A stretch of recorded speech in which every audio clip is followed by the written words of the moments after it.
loves, welcome back to our channel. I'm your host Elomo, and I film about relationships, growth, lifestyle. And in today's video fam, we're talking about money. Like money. You need it, I need it. I mean, it's so important. We all need it to survive. How can you survive without money?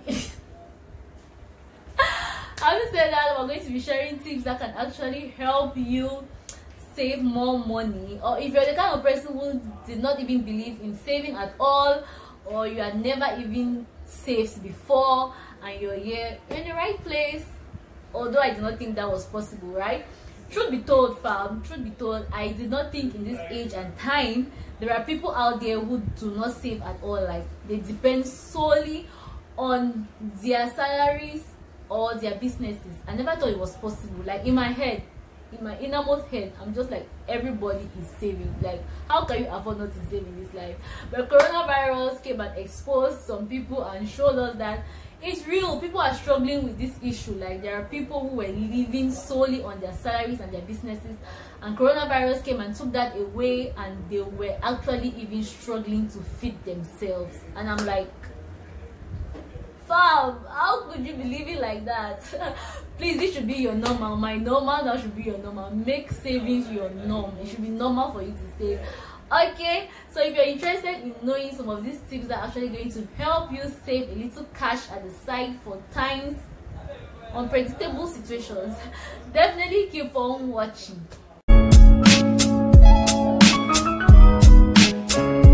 The first tip I'm going to share with you guys is set financial priorities. I mean, you have money, right? You want to save. It should not just be chop life all the time. You have money, like chop life gang.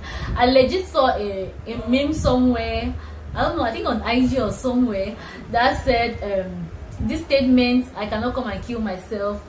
Now the reason why I never save anything this year. And it was legit so funny. I laughed, but it's true. These memes come about with people who sit and they're experiencing something and they write it and other people can relate and it just starts going viral, right? It's so true. People capitalize on this. I cannot come and kill myself. Chop life gang. Allow me to enjoy myself. Hey, allow me to enjoy myself. Forget about all these technosis Mayas who sing these things. They're just singing it to groove at the moment, like to just catch cruise at the moment, but if you're capitalizing on it, you're on your own, no? So yes, any money you have, please, let's get serious. Any money you have, if it doesn't fall your needs, like you have needs, right? You have wants. You cannot just go around buying anything you like or anything you feel as to or anything you want. You should actually buy basic necessities that are helping you live in life.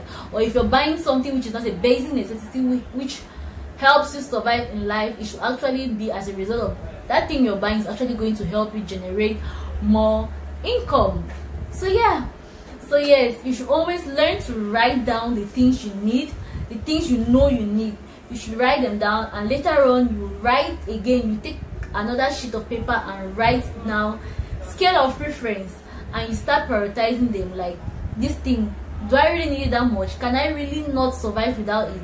If it's so important, put it at the top. The next item, you put it like that. So at the end of the day, you have a scale of preference you're working with. You have a list you're working with, and it makes things easier for you. So in that way, you know how to prioritize money more, because you know that if something isn't really necessary for you at the time, you just take that money and keep it somewhere. You're going to need it. Trust me, you're going to need it some other time when things get rough, real rough. Okay, the next tip I'm going to share with you guys is join Junkie groups. I personally am not a fan of Junkie groups, and I have filmed a video where I'm talking about the disadvantages of Junkie groups. So if you're interested in that video, fam, just subscribe, because the video is definitely going to go up after this video. So subscribe so you will not miss that. We all know Junkie is a common practice here in Africa, most especially, and everybody just knows Junkie is good. It helps you save, it helps you save, it helps you save. But I've actually come up with points. Not even me who came up with points, my father, like wise man. My father came up with those points and I've incorporated it, and it's working for me. So if you want to know what those points are, if you want to listen from wise man, definitely subscribe. The video is going to come up so you learn, but on a neutral ground, right? I will encourage you to join Junkie groups. If you're not comfortable with Junkie groups, then I think you should be really financially disciplined, because most of the time people are in Junkie groups because if they were to keep the money by themselves every month, they're going to squander it.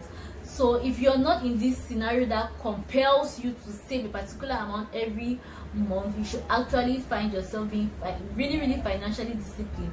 So join Junkie groups to help you for a start. If you're struggling with being financially disciplined, Junkie groups are going to help you for a start, because Junkie no problem. Like, you must save. If you're that type who makes excuses for yourself why you don't save every month, then you need a Junkie group, because Junkie will compel you. Like, you should not even have a problem. You must save. Bring our money. It's our money we want.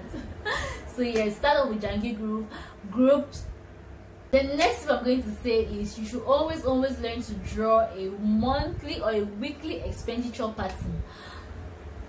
If you're so disciplined, that people who are so disciplined, they do it monthly, like they just draw, like, this month I'm doing this with money.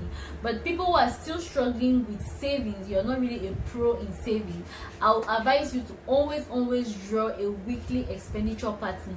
That way you're able to I just wanted to say monetize.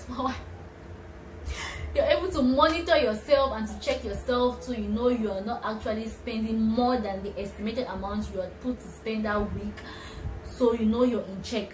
So every week you write down everything you do with money, everything you do. Like, you should become an accountant. Like, that accounting spirit should be inborn in all of us.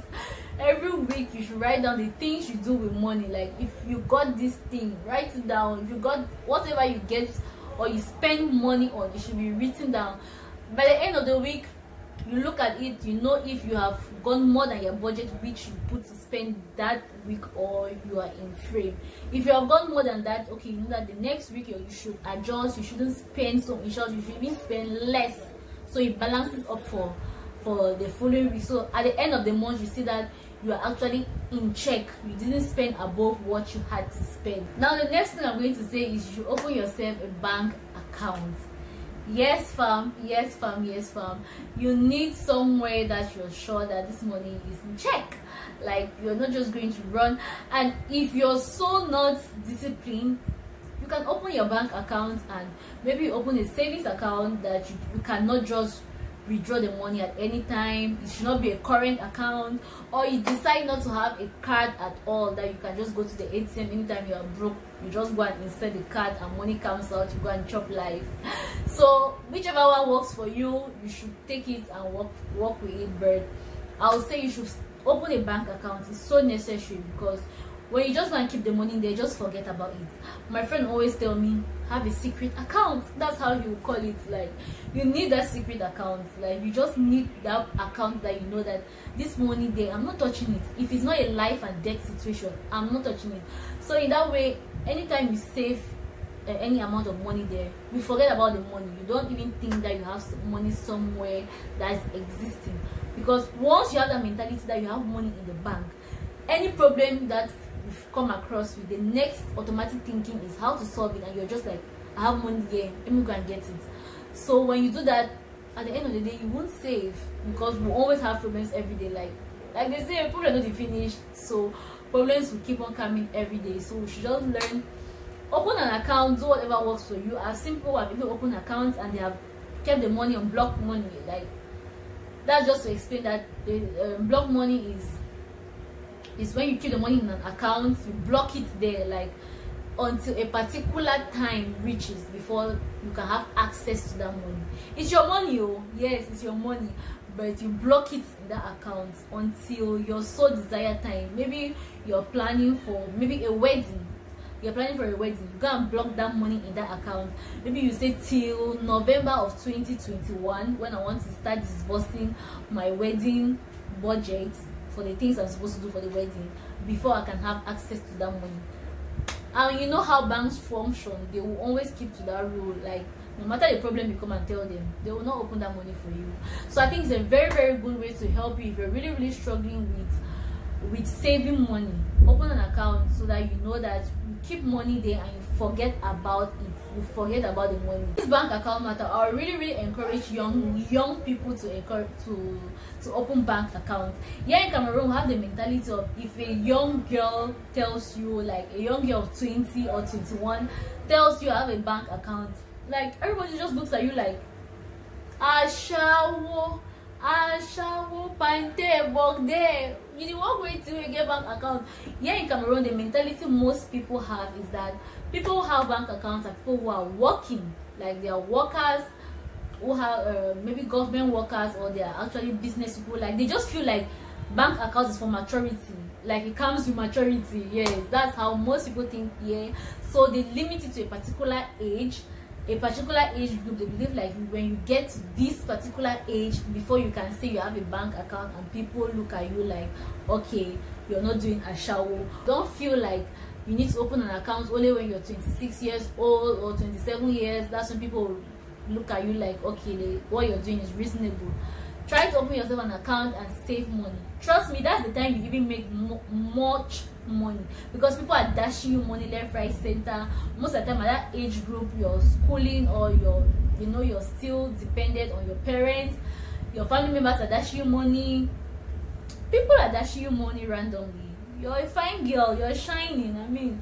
So yes, always all that money they're dashing you, save it in the account. It's going to help you when you really want to start off your life after school. You obviously need that money to start off your life. Maybe you want to settle in a particular town, you need to rent a house, buy things, stock the house. That money, those random small money that you did not really take note, that if you do not put them in that account, you'd have probably just chop life with it and it's gone. You'll see that it actually helps you. The last thing I'm going to share in this video is, you should have somewhere in your house you throw random money. In Cameroon, it's very common that we have banks. I mean, this is made with plywood. It's just a box, a square box that they nail it together, and they put just a hole in the middle where you can just slide in money. There is no provision for you to remove the money back, except you actually break that bank. When we're growing up, it was so common for us to have these little banks in our houses that would keep like 100 or 50, 100, and that's why people mostly think that banks are to throw coins, because it's how we were grown, right? It's just how we grew up, that while we're small, we do not have much money like that, so we always throw 100, 200. But I'm going to tell you, for a start, I'll encourage that you should have that, and don't limit yourself to just throwing just cash inside that little bank. Like if you have even 500 francs paper, put it there. If you have a random 1,000 that is just roaming around your table, that you know that the next minute you can just use it to eat something, put it inside that little bank. Don't limit yourself to just cash, or to just coin rather. Always if you have random cash, even if it's 5k that is random, it's just fidgeting in the house, just put it inside there. It will help you when you desire and you want money, you need money for something really pressing. You can always break the bank and collect whatsoever money you have saved up over time. So having said that, I've come to the end of this video. I hope that you have gained 1 or 2 things that will actually help you save more money. Okay, I'm on this point. Please open bank accounts. I just hate this mentality of young people saying, I've not reached the age to open bank accounts. What age, sis?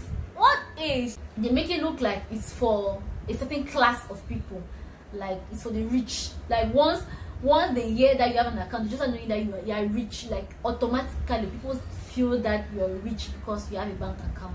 They don't want to know how much is in the account. Just for the fact that you have bank accounts, they say you're rich. If somebody sees you with a bank card, they say you're a big girl, you have a bank card. Like, how much is in the bank? Because you're seeing me with a card. So please, let's normalize these things. Let's not make it look like it is for the rich. We all need money to survive. We're all struggling in this life to be rich. If damn good thing is still looking for money, who you be? So yeah. So make sure you subscribe. Please subscribe. and like this video, share this video with your friends and your family members, so that you know they can get encouraged and save more money. Okay, I'm definitely going to see you on my next video, unfailingly, by the help of God. Bye fam.